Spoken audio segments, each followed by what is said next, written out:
In the last video, we created the north wall framing plan for our tiny home. And now we're going to go ahead and utilize some of the efforts from the previous framing plan in order to create a new one for our south wall. So here on the 3D view, I'm going to go ahead and see that my south wall ends up having one door that's centrally located in the front. So we're going to use that to kind of help us create our south wall framing plan. Scrolling down in the project browser, we'll find drafting views. If I click the plus sign next to that, we'll see the north wall framing plan. I'm going to right click on that and say select duplicate view with detailing. So I'm going to do that. It's going to create a framing plan copy. I'm going to right click on it and rename it. And we're just going to go ahead and take away everything here and just call this is the south wall framing plan. Because the north and south wall are going to be pretty much identical, other than now our south wall is going to have the door in it. So I'm going to go ahead and use some of the same tools we had. I'm actually going to select the bottom line of our sole plate, and I want to go ahead and do an offset, and I want to go ahead and have a 7-foot offset for our door. And you're going to see that that line is going to show up right there. And so with that, I'm also going to do this little situation here. I'm going to change this over to 6 foot. And I'm going to go ahead and select off the left line, and it's going to put a line right down the middle of this stud that we have there. Now, in order to do the width of the door, I'm going to go ahead and change this over to a 1 foot 6-inch opening, because we're going to have total 3 feet width. And I'm going to go ahead and click on each side of this line. And here you're going to see this is where the door is going to be framed out. So this is kind of going to be the rough opening. What I'm going to do here is we're going to go ahead, I'm going to click cancel a couple times just to stop running some of the offset commands, is we're going to trim back some of the opening, and then that way we can have that. But before I do so, I'm going to go ahead and actually frame out the header first. So I'm going to go ahead and choose offset one more time. We're going to use this quite a bit actually. So I'm going to do a 7 1/4 inch offset because we're going to do a 2x8 header, and I'm going to go right above that line right there. So it goes right in this case.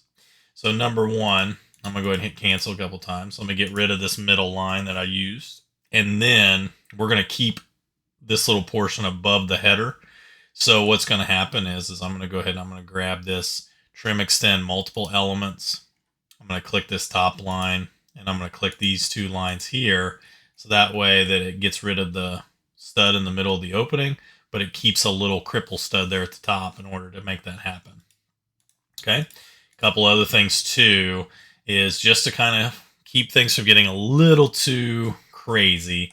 I'm going to go ahead and run my offset command. I want to do 1.5 inches for the thickness of my studs. I do for on this side, I want to make sure to go ahead and put in, so this is the 3-foot opening, and I'm going to go ahead and put in here for a trimmer stud and one more for a king stud. Now the thing to kind of notice, I'm going to do this left side first, is that you're going to see the king stud. I'm actually going to go ahead and trace this all the way back. So I'm going to go ahead and click on this line, and I'm going to go right here in between these 2 lines. Okay, do the same thing on this one. So here is where the king stud is on the outside, goes the full length. And then what I really want to have happen is this line needs to stop, and I'm just going to grab the blue line, and it's going to stop right here at the bottom, and it's going to support the header. Okay, now I do need another line here. Annotate detail line, just grab the line tool, and I usually put one here, just another little small cripple stud in order to help support around that header. Okay, so that's looking pretty good. That's around the top. I'm going to go and do the same thing here. I'm going to run the offset command. Let me select this line to get that to show up. Offset command. 1.5 inches is still there. I'm going to go to the inside, or to the outside, I should say, of the opening. One more time. Same kind of situation. Let me go ahead and hit cancel a couple times. I'm going to grab this line, and I'm going to drag it back till it hits the middle of those 2 new lines that I come in. Same thing up here. All right, and then this line, I want to bring it down until it's supporting underneath the header. Same kind of thing. Annotate, detail line, go ahead and grab and place that in. So there's our header framed out for our door. Just a couple little things here just to double check. I'm going to run the align dimension. I'm going to click in between here. Should say 3 feet. It does. From the header down to the bottom, should say 7 feet. It does. So that's good. And one thing is that here we do need to get rid of this little portion that we have going on here at the bottom of this opening. Okay. So in order to make that happen, you can see it's one continuous line. So what I'm going to do is I'm going to select that line. I'm going to use something called the split element. And on that line, I'm going to go ahead and I'm just going to click. It's like a little razor blade. And I'm going to go ahead and click right there. And I'm going to do the exact same thing kind of down below here. So right now you can see there's that line. I can go ahead and delete it. And really what I need to do to kind of make that split a little bit easier is I'm going to annotate detail line. Take this line down till it connects. Same thing on the other side of the door.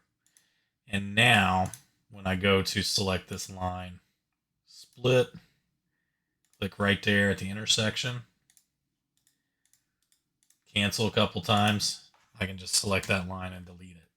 So this is going to be our wall frame. And actually I'm going to go ahead and get rid of these two lines, these two dimensions I should say, because that right there is going to represent the south wall framing plan. What we can do now, if I scroll down and go to A1 title sheet, I can drag these onto the page. So there's my north framing plan, and here's my south wall framing plan. Drag it on, and I can actually line these guys up, and I can actually print this off. And in order to do that, I can make sure my name is on here. You can always double click in there, type your name, select enter, and then go ahead and go to File, Export, PDF. And what we're going to do is you're going to do the selected views and sheets, click the little pencil icon. You'll see the sheet is A101, select, and then this file name, you can go ahead and change the name if you need to. And then here is the location. So if you select browse, you can actually select like desktop or anything like that and actually save it to some of those areas. So, but you can go ahead and change where you want it to go. The only thing is make sure the zoom is set to 100%, and then you click export. And just say no for future settings in there. And that'll create a PDF file of your framing plan. So then that way you can just print these out and then use these to start building your walls for your model.